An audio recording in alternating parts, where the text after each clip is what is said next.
Hey everybody, Tara Boston Kimber here, founder, owner, and therapist with the Counseling Hub, practice in Columbia, Missouri. So I wanted to talk really quick about what you can expect from couples counseling.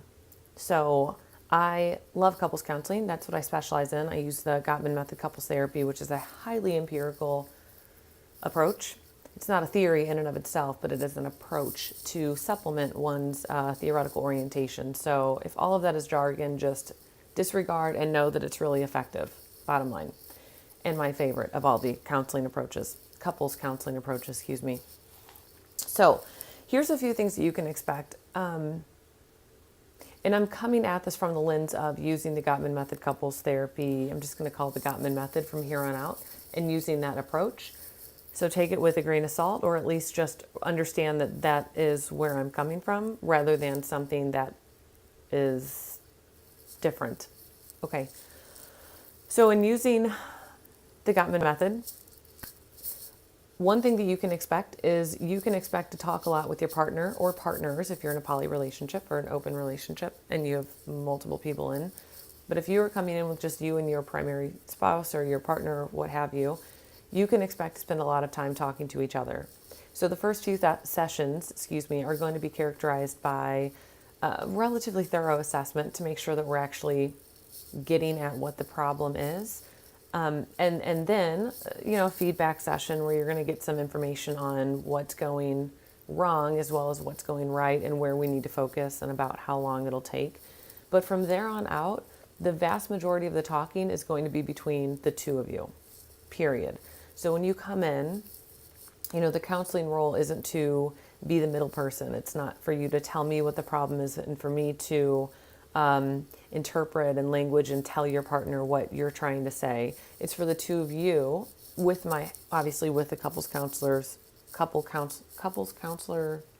help. Oh, that's a mouthful. With the help of the couples counselor. Jeez, if I could talk, that'd be nice. Obviously, you'll have help, but ideally, I'm helping you learn and engage with each other because when you leave the office, you will only have each other. I'm not going to be there as much as I wish I could shrink down and be on your shoulder. It's just not going to happen. And I'm sure your couples counselor thinks the same thing or which is the same thing. So that's one thing. You can expect to spend a lot of time talking to each other. The other thing you can expect is to listen. And I say that and it sounds so silly, but it is super important. Primarily, or I would say generally speaking, people listen in order to respond. So they listen to the extent that they think of something to say and then they just kind of zone out from there. Or they're stuck on their thought and they really want to respond and they really want to say this one thing and they're not letting it go. It's like, I'm going to say this thing. It's a learned skill. I would say it is definitely a skill and not an innate trait, but it is a learned skill to listen, to actually listen, to be fully present and engaged with what somebody else is saying and postpone the thing that you want to say. So a lot of the stuff we do in here is listening to your partner. That, again, sounds really hokey and really silly, but it is really, really powerful and profound for each of you. So one, when you listen and you're fully listening to what they're saying, you might realize things you did not realize before.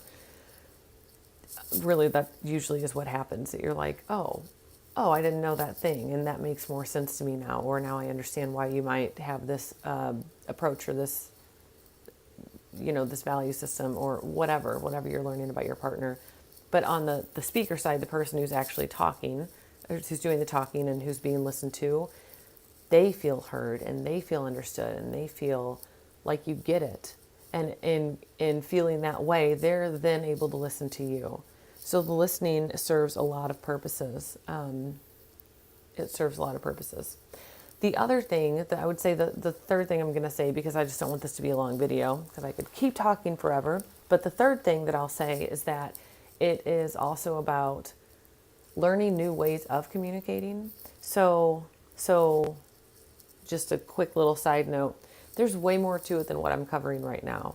So couples counseling is not just communication. As much as I love communication, I think it's really important the way we say things, the language that we use, our tone, our inflection, all of that, our body language, all of that is so significant. However, that is not enough for couples counseling. There's just more to it than that. And I'm not going to get into it because I don't have time. Well, I'm cutting myself off, so technically I have time. I just don't want to use it talking about that. So that third piece is oh my gosh, it is communication. So the other thing you're going to get is basically skills. So that piece that I'm talking about, the language, the tone, the inflection, that's stuff that we actively work on in couples counseling. So some things are just hard to hear, period. There are some topics, some conversations, some things in your relationship that are difficult to talk about, to think about, to reflect on, to feel fully, whatever the thing is that's going on. They're just icky. There's something about them that it's painful almost to do. So that in and of itself is hard enough. But then we throw this piece on top, which is, how are you talking about that thing? And that's the thing that I want to get at. And ideally, that your couples counselor is going to get at. Again, that's not always, that's just not all of it, but it's such an important component that we cannot have the hard conversations that we need to have. Need is a really important part of that we need to have, unless we're doing it in ways where each of us can receive what's being given to us. So as a listener, am I being like attacked or blamed? And if so, I'm not going to receive that. So as a speaker, as the person who's talking about whatever that topic is at that time, it is significant that we do it in a way that can fall softly as possible on the person who's listening. So that's all. You have a fantastic day. And if you want more videos, we love relationship stuff, obviously. That's I would say one of our foundational tenets of our practice is living in relationships is a part of everybody's lives. So part of everybody's life. Words are hard. See, even in knowing what you're talking about, sort of, I think I know a little bit of what I'm talking about. I still flub the language.